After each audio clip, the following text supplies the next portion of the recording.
قول لي بقى يا اخويا جبتني هنا ليه؟ يا اسطى انا جبتك هنا النهارده عشان اقول لك ان انا عاوز اخلع مراتي. ليه يا ابني؟ ده انتوا ما كملتوش اسبوع وبعدين تخلعها ليه؟ ما تطلقها.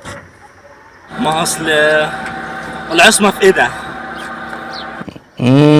طرطور يعني.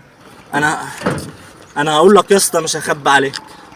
او بعد الجواز يا اسطى باربع ايام بقت عامله زي الغراب. غراب ايه يا اسطى؟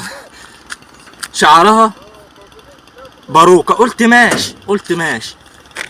قول يا نايتي، يا نايتي العظمة في ايه ده؟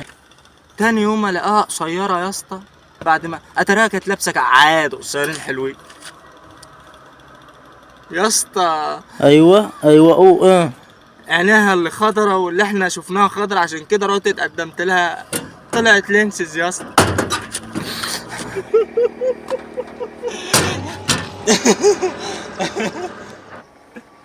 مش قادر يا صاحبي. طب استنى.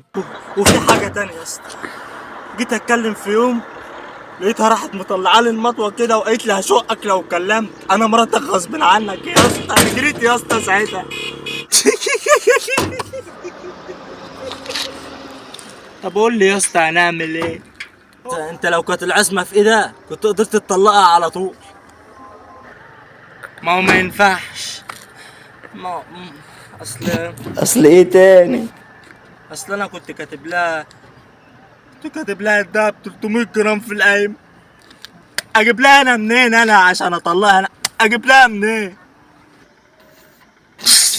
انت بتضحك؟ عجبتك اوي السهرايه؟ لا يا اسطى، ما قدرتش امسك نفسي، معلش سامحني.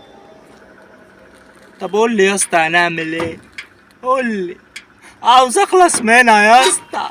بص يا صاحبي، انت صعبت عليا.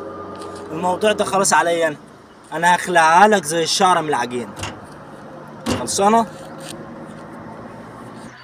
ماشي يا صاحبي، خلصان. الموضوع ده عليك والمحامي عليك. المهم اخلص منها. ما تخافش هتخلص منها على ايد.